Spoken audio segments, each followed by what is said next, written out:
Salut à tous et bienvenue dans cette émission qui m'a été inspirée par un article du Wall Street Journal, article qui était sur Dave Ramsey. Alors peut-être que son nom ne vous dit rien, à ne pas confondre avec Gordon Ramsay qui lui est le cuisinier de l'émission Hell's Kitchen, donc le cauchemar en cuisine anglais et américain d'ailleurs. Non, Dave Ramsey, c'est un influenceur, un gourou de la finance, maintenant on dirait un finfluenceur. Il a 63 ans et c'est quelqu'un qui est très connu dans le milieu des finances personnelles américaine. Il a 4,6 millions de followers sur Insta, il a 2 millions de followers sur TikTok et son émission, qui était à la base une émission de radio, puis télé, etc., elle est extrêmement suivie par des millions de téléspectateurs toutes les semaines. Donc c'est quelqu'un qui pèse, on va dire, voilà, c'est quelqu'un qui pèse dans le milieu de la finance personnelle américaine. Alors de mon côté, je le connaissais pas spécialement, mais j'avais déjà vu des extraits de vidéos de lui, j'étais déjà tombé sur son livre, etc. Et dans ma tête, voilà, c'était quelqu'un qui voulait sortir les gens de l'endettement, ce qui est très bien. Mais ce qui est marrant, et c'est ce dont parle le Wall Street Journal, c'est qu'il y a un vent de rébellion chez les 20-30 ans contre les conseils qu'il donne. Pourquoi ? Parce que le message de Dave Ramsey est relativement simple, c'est on évite les dettes à tout prix, donc on paye cash, on va dépenser le moins possible et s'il faut, on va bosser jour et nuit, on va prendre un deuxième travail, un troisième travail, on voit une vision très américaine pour rembourser ses dettes, mais rembourser ses dettes, c'est la priorité absolue. Donc on comprend mieux maintenant qu'il y a un petit vent de rébellion chez les jeunes qui disent « nous, on ne veut pas de ça ». Nous, on ne veut pas, comme ça, passer notre vie à bosser, dire que l'endettement c'est mal, qu'on ne peut pas se payer une belle voiture, etc. Au point que le hashtag Dave Ramsey wouldn't approve, donc Dave Ramsey n'approuverait pas, a atteint 73 millions de vues sur TikTok. Alors pourquoi cette rébellion ? Je vais vous faire écouter le genre de conseil que donne Dave Ramsey à deux jeunes diplômés qui ont des crédits étudiants de 290 000 $, donc pour le couple, hein, ce qui est, il faut l'avouer, vraiment énorme, et qui lui demandent est-ce qu'on peut acheter de l'immobilier locatif ? You're a $300,000 in debt and you call me up and want to buy a rental property. No. Donc la réponse de Ramsey est claire. Non, vous êtes en crise. Pour vous, c'est régime riz et haricots. Pas de vacances. Vous n'allez plus voir la lumière du jour. Vous allez bosser comme des animaux jusqu'à ce que vous ayez remboursé vos dettes. Et ce genre de discours, mettez-vous au régime, pas de dettes, pas de vacances, pas de sorties, etc., ça passe de moins en moins auprès des générations précédentes qui se disent que Dave Ramsey est sur une autre planète. Alors c'est vrai que financièrement, il faut savoir que Dave Ramsey pèse aujourd'hui 200 millions de $, donc il est effectivement sur une autre planète. Donc les plus jeunes vont dire oui, mais sans emprunter, impossible d'acheter un logement.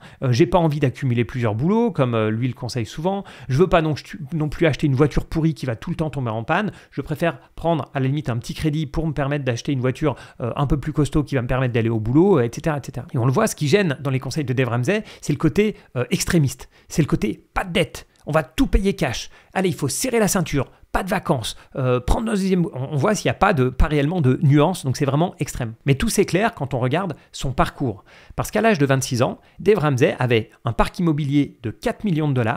Il gagnait 250 000 $ par an. Alors, il faut remettre dans le contexte, hein, on était à la fin des années 80, donc 4 millions de $ et 250 000 $ par an, c'était beaucoup plus qu'aujourd'hui. Donc je l'ai dit, il roulait en Jaguar, sa femme était couverte de bijoux, etc. Et il partait souvent en vacances à Hawaï. Mais je pense que vous imaginez la suite, ils avaient beaucoup de dettes, notamment des dettes à court terme.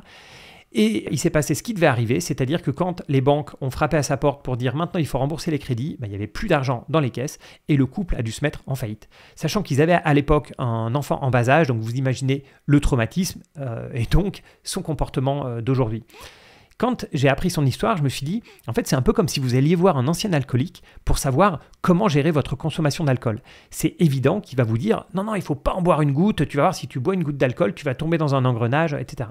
Ce qui est un bon conseil si vous aussi, vous avez un problème d'addiction avec l'alcool, mais ce n'est pas forcément un bon conseil si vous savez boire juste un verre de vin ou une bière sans finir la bouteille. Et ce parallèle avec l'addiction, il peut paraître bizarre, mais pas tant que ça quand on regarde les émissions de Dave Ramsey. Parce que dans les années 2000, il y a une première personne qui appelait Ramsey pour dire qu'elle avait payé toutes ses dettes et qui, tout d'un coup, dans l'émission, s'est mis à crier « I'm debt free !» Donc, j'ai plus de dettes. Et c'est devenu une tradition depuis, au point que maintenant, il faut s'inscrire sur son site pour pouvoir crier « I'm debt free » à l'antenne. Et ça fait un peu réunion des endettés anonymes. Alors, très franchement, je n'ai pas d'opinion sur la méthode de Ramsey.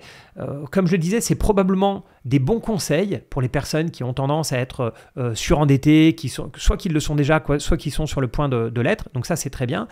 Mais probablement de mauvais conseils pour quelqu'un qui sait gérer correctement un budget, qui sait utiliser l'endettement avec précaution, notamment s'endetter pour des actifs qui vont rapporter de l'argent, etc., etc. Donc, je comprends aussi les jeunes qui se rebellent en disant non, ces conseils, à lui, on n'en veut pas. Nous, on veut quand même avoir une vie, on veut quand même pouvoir dépenser un minimum, s'amuser, sortir, peut-être se payer un bel objet de temps en temps ou bien partir en vacances. On n'est pas tous obligés de bosser comme des fous, 3 jobs par semaine parce qu'on a un crédit étudiant sur le dos. Et c'est vrai que cet article, il m'a fait réfléchir. Pourquoi ? Parce que déjà, il m'a conforté dans une croyance que j'ai qui est que tout conseil financier doit être personnalisé. Et c'est vrai que c'est un problème pour les personnes qui parlent de finances sur les réseaux sociaux. Je m'inclus dedans, alors bien sûr pas du tout au niveau de Dave Ramsey en termes d'audience, mais donc forcément il faut choisir ces termes avec précaution, et c'est pour ça que je suis beaucoup sur le thème de la pédagogie, beaucoup plus que sur le thème du conseil. Mais malgré tout, même quand on essaye d'être pédagogue et de donner des conseils vraiment très généraux et pas des conseils comme ça, blanc ou noir, du type zéro dette, parce que la dette c'est mal, donc personne ne doit s'endetter jamais. Donc ça reste malgré tout compliqué parce que quand on parle comme moi dans un micro, on est forcément influenceur. J'aime pas du tout le terme, mais on va forcément influencer sans le vouloir les gens, ne serait-ce que de dire voilà, moi je fais les choses comme ça, les gens vont le prendre pour un conseil. Donc si moi je dis j'investis plutôt dans tel type de boîte ou je fais plutôt ça ou voilà ce que je pense de tel produit, ça va forcément influencer les personnes qui vont m'écouter. D'où de l'autre côté de la barrière, quand on consomme du contenu, moi aussi je suis consommateur de contenu finance. Donc forcément, il faut qu'on fasse le tri pour être sûr d'avoir des personnes qui correspondent à notre situation, qui correspondent à notre but dans la vie, etc. Parce qu'on peut très vite se retrouver, et le cas Dave Ramsey est vraiment intéressant pour ça, on peut très vite se retrouver à écouter des conseils qui ne sont pas bons pour nous. Parce que moi, je me dis, mais ce Dave Ramsey, il a des millions et des millions d'audience. Donc dans son audience, il y a forcément des gens qui savent gérer un budget, qui sauraient s'endetter de manière raisonnable et qui pourtant vont se dire non, moi je vais pas m'endetter pour ma résidence principale parce que j'écoute toutes les semaines Dave Ramsey, j'aime beaucoup ce gars et lui me dit qu'il faut absolument pas s'endetter, donc je vais pas le faire. Et donc on va avoir des personnes qui pourraient tout à fait s'endetter pour leur résidence principale, ça passerait dans leur budget, etc. et qui vont rester locataires pendant 40 ans et voilà, et c'est probablement très dommage financièrement pour eux. Pourquoi ? Parce que ce discours-là ne s'adressait pas à eux, mais il n'y a pas marqué, il n'y a pas un bandeau sur les réseaux pour dire attention, ce discours s'adresse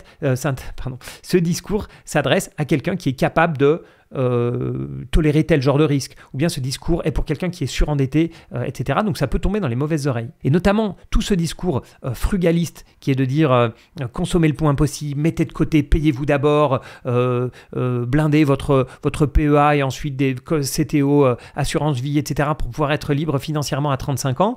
Ce discours-là, il peut avoir un autre effet de bord qui va être que vous allez vous retrouver à 40 ans avec un portefeuille qui va être gonflé, un très beau patrimoine, vous aurez réussi votre objectif financier, mais ce qui serait dommage, c'est que vous vous retourniez et que vous vous disiez mais finalement, dans mes années, dans ma vingtaine, dans ma trentaine, je suis très peu sorti parce que j'étais radin, je voulais pas aller au resto, je sortais pas avec mes amis, je suis pas parti en vacances, voilà. Et puis avoir un certain regret et avoir atteint une partie de votre objectif, la partie financière, mais pas le reste qui est tout simplement de vivre. Donc je suis curieux d'avoir votre avis sur le cas Dave Ramsey. Qu'est-ce que vous pensez de son discours ? Est-ce que pour vous, il est vraiment orienté à une partie de la population ou est-ce que c'est sain de dire qu'il faut s'endetter le moins possible ? Alors j'étais un peu dur avec Dave Ramsey, c'est surtout sur si je reprends l'immobilier, c'est surtout sur l'immobilier locatif qui dit qu'il ne faut pas s'endetter. Il va être un peu plus souple sur la partie résidence principale, mais et encore son discours est vraiment quasi totalement anti-dette et puis surtout un discours vraiment, comme je disais, frugal, un peu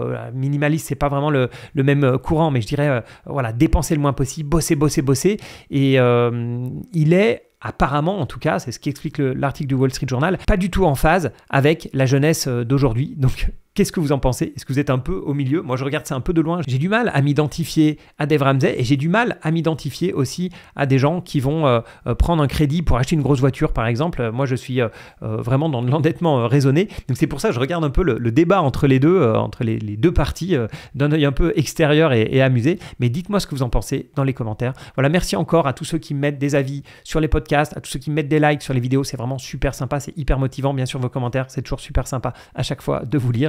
Donc n'hésitez pas à en mettre sous cette vidéo. Et moi je vous dis à bientôt pour des nouvelles aventures.